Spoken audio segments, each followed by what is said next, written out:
एक स्थिति में बनाए रखने के कृत्य संकल्प मंच पर आसीन पुलिस अधीक्षक श्री सतपाल अंचल जी, मुख्य चिकित्सा अधिकारी जी, हमारे साथी न्यायिक अधिकारीगण,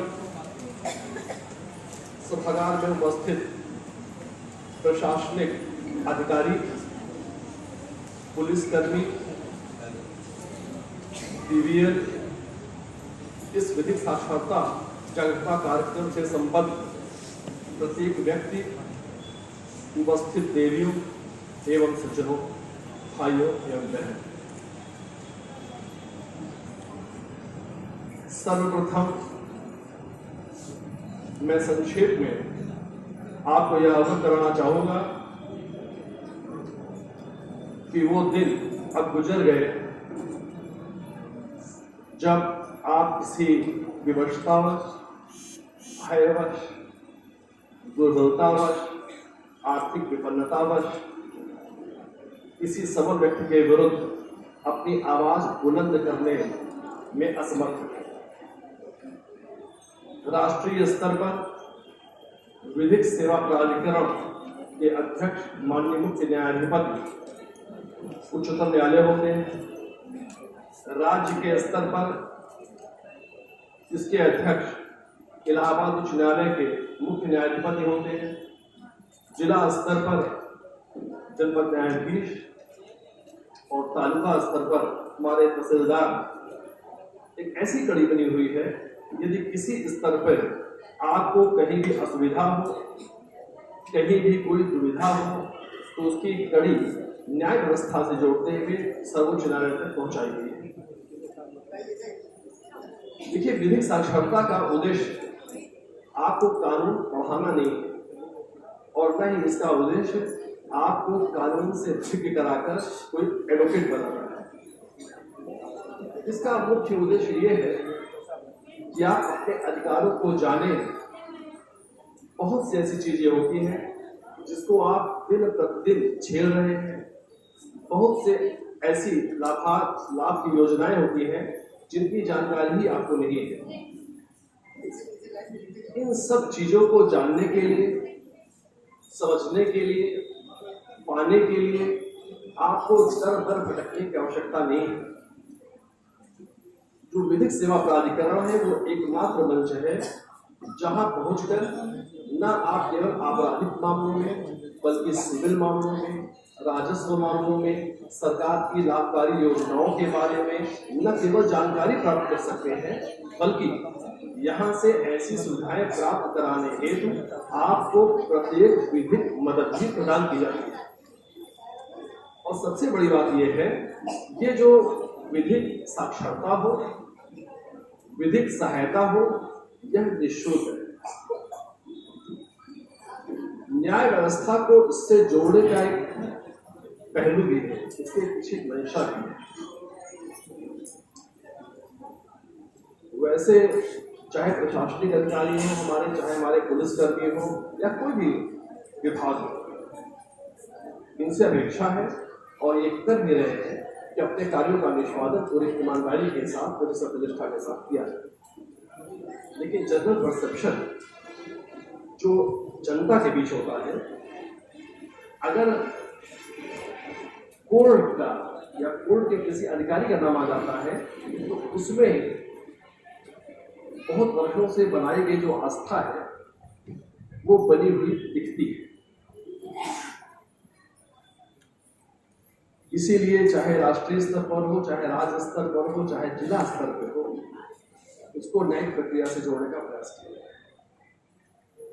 आजादी का अमृत महोत्सव इस समय चल रहा है। इस दौरान 2 अक्टूबर से लेकर 14 नवंबर तक एक विशेष अभियान चला है।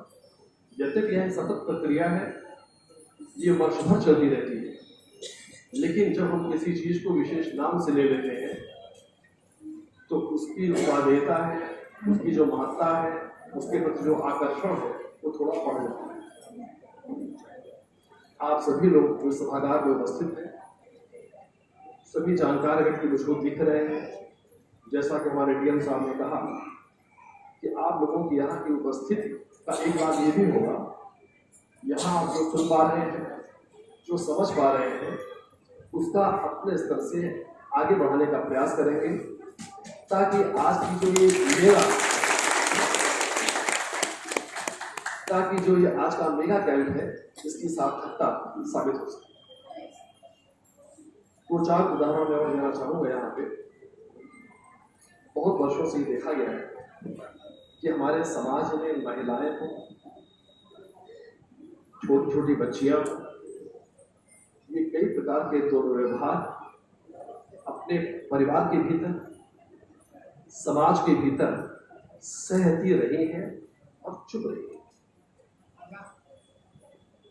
हमारे एसपी साहब ने आपको बताया कि वुमेन पावर लाइन के बारे में बताया। कोई जरूरी नहीं है कि जिन्होंने आपके साथ दुर्व्यवहार किया, आपको मानसिक रूप से क्लेश पहुंचाया है, उनका स्थान जेल है।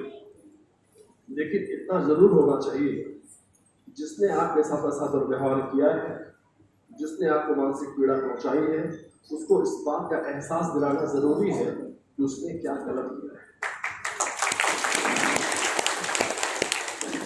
जिला विधिक सेवा प्राधिकरण इसीलिए दो प्रकार की योजनाएं चला रहा है। एक तो वो मामले जो कोर्ट में आ चुके हैं और अब उसका विस्तारण कोर्ट के माध्यम से ही होगा कि आप कोर्ट में लंबित मामलों को सुलह से निपटाएंगे। दूसरा एक है, आप कोर्ट में जाने की जरूरत नहीं है, एक प्री लिटिगेशन स्टेज पे भी मामले में निपटाए जाते हैं। इसके लिए आप अगर जिला विधिक सेवा प्राधिकरण आ सकते हैं तो वहां शिकायत दर्ज करा सकते हैं। आप वहां अगर नहीं आ सकते हैं तो आपके घर घर तक पहुंचने की जो पीएलबी की व्यवस्था की गई है, इनके माध्यम से भी उसको अप्रोच कर सकते हैं। प्री लिटिगेशन स्टेज पे दूसरे पक्ष को बुलाया जाता है। और एक बात ध्यान रखने की है कि ये विधि की व्यवस्था है, माननीय सर्वोच्च न्यायालय का आदेश है कि किसी भी परिस्थिति में ऐसी किसी महिला व बच्ची के नाम का प्रकटन नहीं किया जाएगा जिसने ऐसी शिकायत की। लोग लाज के भय से यदि कोई महिलाएं सामने नहीं आ रही हैं तो वो निश्चित रहे कि उनके नाम की गोपनीयता बनाए रखने की जिम्मेवारी पूरे समाज की ही नहीं, पूरे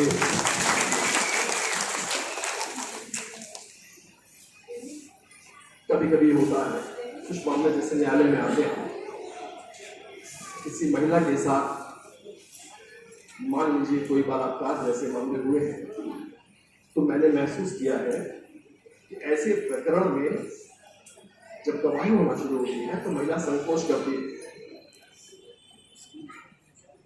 मेरा एक ही प्रश्न या एक ही सुझाव रहता है कि जो भी कार्य आपके साथ, जो भी दुष्कृत्य आपके साथ किया गया है, उसके लिए जिम्मेवार आप नहीं हैं, बल्कि वह व्यक्ति है अब तक जो कि पीछे कटघरे में खड़ा हुआ। तो शर्मिंदगी उसको होनी चाहिए, बेइज्जती उसको महसूस होनी चाहिए। आपको तो पूरे विश्वास के साथ उस व्यक्ति के विरुद्ध उसके दुष्कर्मों के कथन में कोई संकोच नहीं करना चाहिए। बारंबार इस बात का प्रयास किया जा रहा है, सरकार की योजनाएं, सरकार का प्रयास है कि महिलाओं के सम्मान सर्वोपरि होना चाहिए। इसके लिए जिला विधिक सेवा प्राधिकरण अपने हक सेवाएं को प्रदान करता है।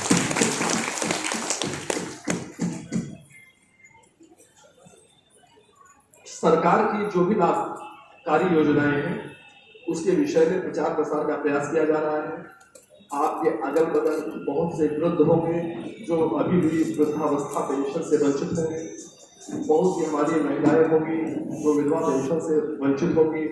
अभी हमने एक स्टॉल देखा जिसमें कोरोना से पीड़ित और जो जिनके कोरोना से पीड़ित माता पिता नहीं रहे हैं उनके लिए भी एक स्टॉल लगा हुआ है। ये सब बातें केवल इसलिए हैं यदि हो सकता है कि कोई व्यक्ति ऐसा हो जिनको ऐसी लाभ योजनाओं के बारे में जानकारी न हो, तो हमें हमारा आपसे अनुरोध रहेगा कि जो भी चीज़ें आप यहाँ ग्रहण कर रहे हैं, जो भी चीज़ें आप सीख रहे हैं, जो भी चीज़ें आप जान रहे हैं, उसको अधिक से अधिक प्रचारित और प्रसारित करें। ऐसे ही प्रचार प्रसार से यदि आपके कहने पे एक भी व्यक्ति टर्नअप हुआ अपने लाभ की योजनाओं के लेने के लिए, तो हमारे ऐसे मेगा कैंप का आयोजन की सफलता इसी में है।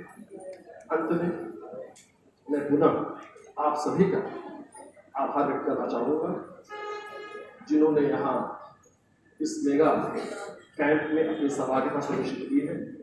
मैं विशेष रूप से प्रिंट और मीडिया से जुड़े व्यक्तियों का भी आभार व्यक्त करना चाहूँगा कि मैंने देखा है कि आपने विधिक सेवा के संदर्भ में चलाए जा रहे कार्यक्रमों को प्रमुखता से स्थान दिया है, क्योंकि ऐसे मेगा शिविरों से हो सकता है कि हम 100-200 लोगों तक पहुँच पा रहे हैं, लेकिन आपके इस प्रकार के प्रकाशन से, आपके इस प्रकार के प्रचार प्रसार से हम ज़्यादा से ज़्यादा लोगों तक पहुँच रहे हैं। और मेरी आपसे विनती है, आपसे अनुरोध है कि किसी भी परिस्थिति में, चाहे कोई दबंग हो, चाहे कोई सबल हो, चाहे कोई वरिष्ठ हो, अत्याचार को न सहे। अत्याचार करने वाले से अत्याचार सहने वाला ज़्यादा दोषी है।